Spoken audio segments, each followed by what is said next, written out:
Hi friends, చూడండి oil అయితే పోసిన ములక్కాయల పప్పు మాది. ఈరోజు బెండకాయలు, ములక్కాయలు, టమాటా, పచ్చిమిర్చి, ఉల్లిగడ్డ. చూడండి ఈరోజు అయితే ఇది అన్నం అయింది, దోశలు అయినాయి, తిన్నాం ఆల్రెడీ. చూడండి దానికి కావాల్సిన పప్పు, కొంచెం కందిపప్పు ఉడకబెట్టి రుద్దుతున్నాం, చింతపండు రసం, దోశలకు పల్లి చట్నీ కూడా చేసిన. 2 చట్నీలు అన్నట్లు, కుడక పుదీనా చట్నీ, పల్లి చట్నీ 2 దోశలకు.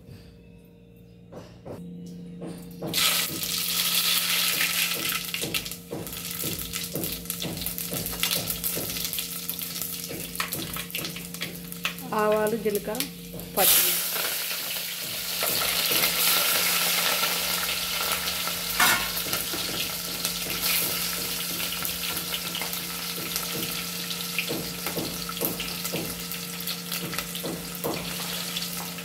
మేము అందరు వంటలు అయినాయి, నాదైతే ఇప్పుడు అవుతుంది వంట. ఇక పప్పు అయిపోతుంది, కంప్లీట్ వంట.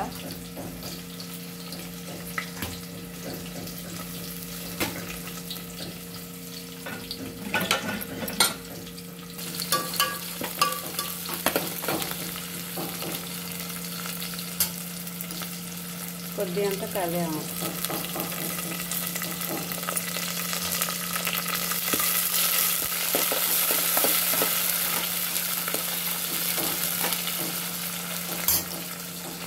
కొంచెం అల్లం పేస్ట్, అల్లం వెళ్తాయి.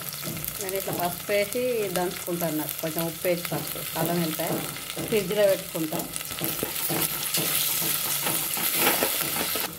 కొంచెం పసుపు,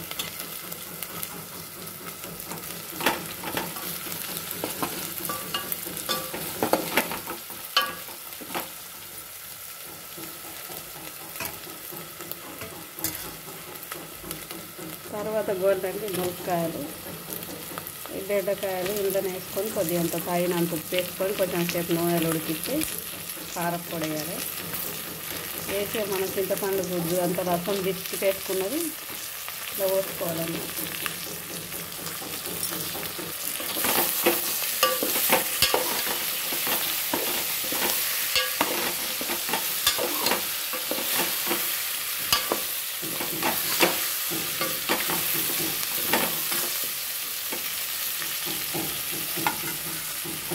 కొన్ని టమాటా ముక్కలు,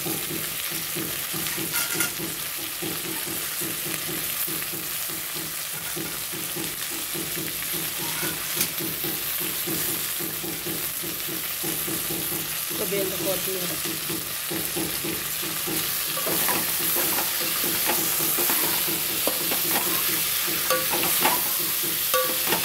ఉప్పు వేయకపోతే వేస్తేనండి, మనము ఉప్పు వేయాలి తగినంత.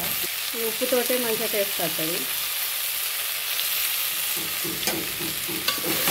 నన్నేసుడు అన్నాయంట వంటకాల్లో, ఆ ఉప్పు లేకపోతే వేస్తుంది.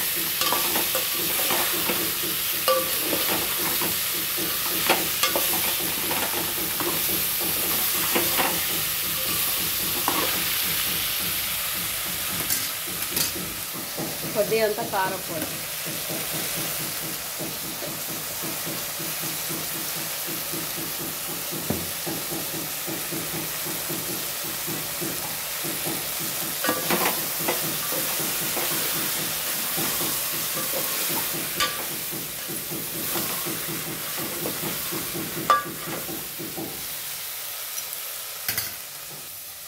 చింతపండు రసం,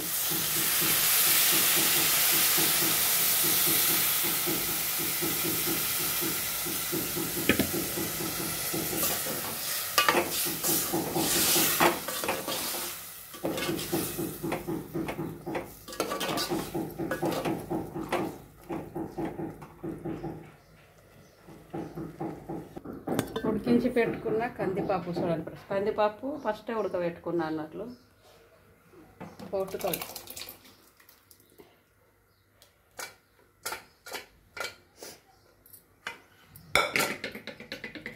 సాంబార్ మరిగినాక కొత్తిమీర ఆకేసి దించేస్తే అయిపోతుంది.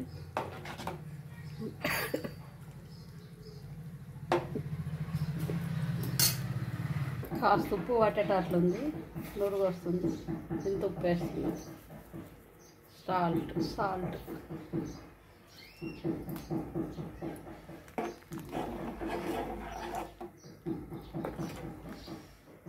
ఇది ఉడికితే అయిపోయి ములక్కాడల పప్పు.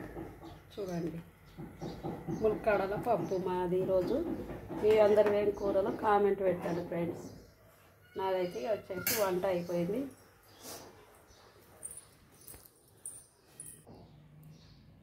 ఈరోజు అయితే రాయకాయలు వెళ్ళాలి, అందుకే తొందరగా వంట చేసిన. ఇక నేను ఒక దోశ తిన్నా, మీకు చూపించిన కదా అప్పుడు చట్నీ పెట్టుకొని కొద్ది అంతా. ఇక అన్నం అయింది, సాంబార్ పప్పు అయింది, దోశలు అయినా మా ఆయన తినిపోయిండు. బాయ్, మరి ఉంటున్నా.